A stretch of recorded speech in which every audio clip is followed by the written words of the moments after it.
Hey everybody, it's Carrie. If you're new to the channel, I am the owner, dyer, and bag maker behind Youghiogheny yarns. You can see some of the stuff I dye and some of the stuff I made on the website. There's a link to that on the main page for the channel. Today I am going to kind of walk you through the process I use for creating the scrap fabric panels I use to make the scrappy project bags. These are just a few of the examples that I've made.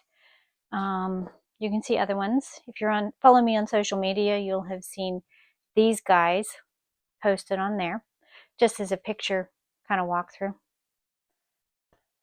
So today we're just going to start with a bundle of scraps. Where do I get the scraps? These are leftover pieces from other bags I've made. Some of them have been in the fabric stash for quite a while. You can't see the bin I have off camera, but it's pretty big. So I'm going to start by pressing the fabric. Then we're going to do a layout, and I'm going to sew the various scrap pieces together using a 1/4 inch seam. So I'm going to not really do a whole lot of talking during this one. We may do a little mini podcast type thing at the end, but we'll see. If you have any questions on the process I use, post those down in the comments below. And this is just to make a scrap panel. I will not be cutting it. This is not for bag making. Might do one of those tutorials later on. So let's get started, and I'm probably going to speed a good portion of this up just so it doesn't take all day.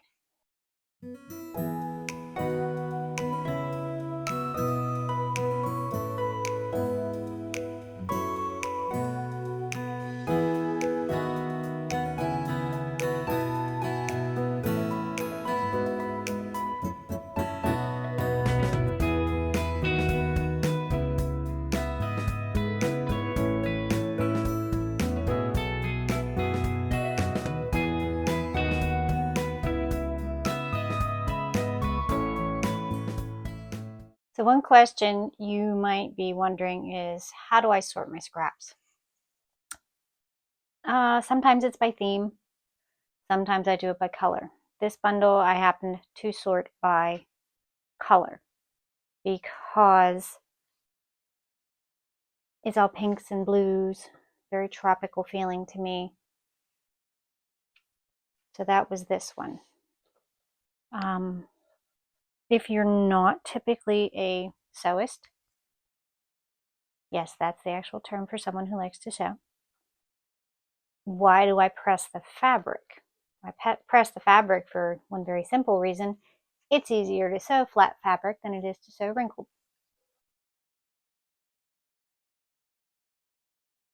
Is there a rhyme or a reason to what you're doing? Not really. I lay it out in a manner I find appealing, a way I like, and it changes every time I do a new bundle of fabric. So what I do on this fabric is not necessarily, with this fabric I should say, is not necessarily what I will do with the next batch of fabric that I do.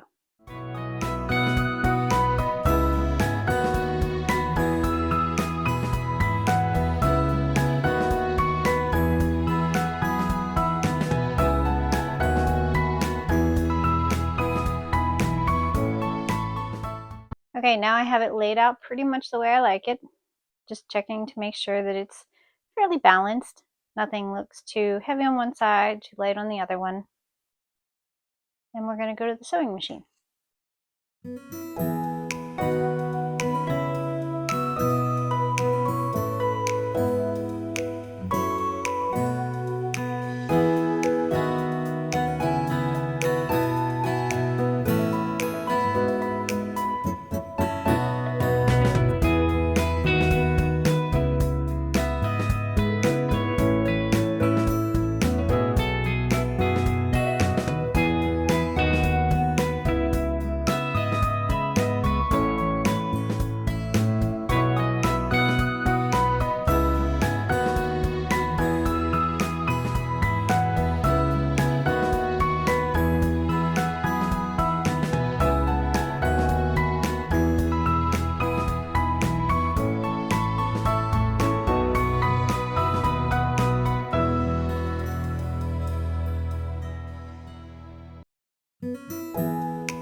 And there we have it, our finished scrappy fabric panel. So this one I was doing to a specific length and width so that I can get one of my catch-all tote bags out of it. I'm hoping to have this done for either the Pittsburgh Knit and Crochet Festival coming up in August or SAF coming up in October. It'll definitely be done before SAF. But yeah. So we're going to take a few minutes now and I'll talk a little bit about me, the process, and maybe answer some questions. Okay. So that was how I create a fabric scrap panel. Why scraps? I'm trying to keep as much out of the burn pile as possible. Fabric's expensive, so not wasting it is sort of important. The method I use is a cross between just sewing and quilting. Why quilting? Well, I learned how to do that before I learned how to sew. My grandmother and grandfather ran a custom sewing and upholstery business out of their house. And while I was growing up, I would spend entire summers up there with them. If you haven't watched any of the previous podcast episodes, it might be worth going back and checking that out, get a little bit of background on me. I know it's been several years since I recorded anything. Life happened. But some background, I have been hand dyeing and hand painting yarn for over 10 years now under Youghiogheny yarns. I have traveled across the country from Connecticut to California to sell that yarn. 2 to 3 years ago, I started making project bags and selling those as well. The patterns I use, some are my own creations, some are ones I have modified from patterns that I found online. Not gonna lie to you about that one. And I have quite a bit of fabric, quite a bit of yarn. I also knit and crochet, and you may see some of those tutorials coming up later on the channel. I decided to restart the channel and sort of modify the layout a bit because over the last 10 years of doing business, I've evolved. My hobbies have evolved. Things we like to do have changed. I live in southwestern Pennsylvania, for those of you who don't know me, with my husband and our 6-year-old Boston Terrier, Chase. He is our baby, and we do take him everywhere. In addition to the knitting, crocheting, sewing, quilting, and yes, those are 2 different things. Don't even get me started. I also like to cook. I like to bake. We love to travel. And we've recently gotten into kayaking. We bought kayaks for Christmas and have been taking those out. We were actually up on High Point Lake in Somerset County in the beautiful Laurel Highlands of southwestern PA here this past weekend. And I'm going to include a little bit of that video at the end of this, just so that you can see. I'm not fibbing. We actually do. And Chase goes kayaking too. Yes, he is a kayak dog. He has his own life jacket. He sits in the kayak with me and we just cruise right along on the water. I do have several other projects in the works right now. No, I'm not showing them because I'm trying to keep it short. This is more of an introductory for you guys, just so you can get back into the channel with me. If you have questions, if there's something you would like to see on the channel, please let me know. I do plan on doing a cooking video here at some point, possibly even a baking one.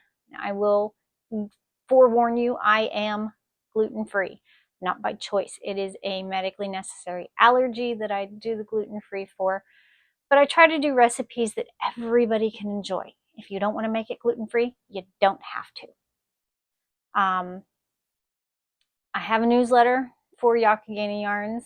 I try to only send those out once a month when I have something important to tell you guys to fill you in on everything.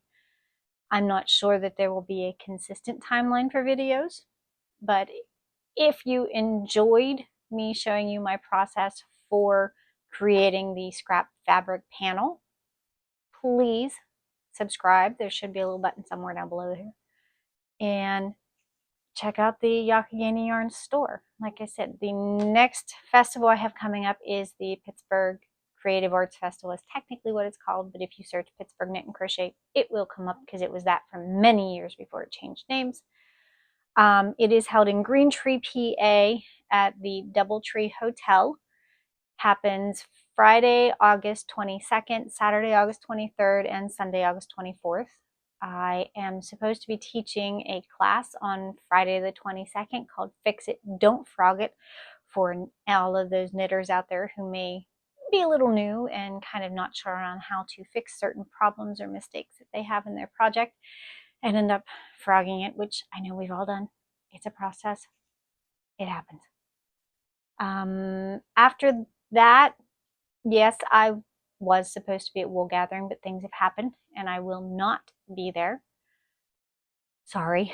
I'll be back next year, all things willing. After that, my last festival for the year will be the Southeastern Animal Fiber Festival in Fletcher, North Carolina, more affectionately known as SAF.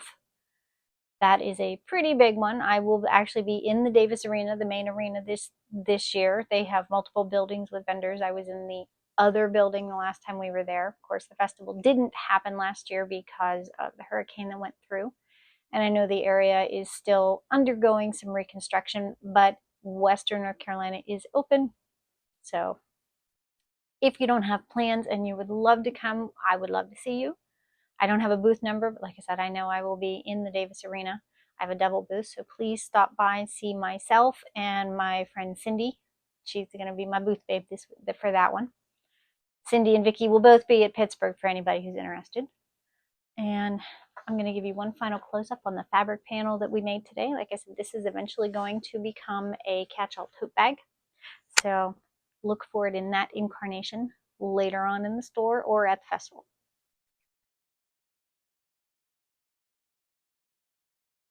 Ta-da!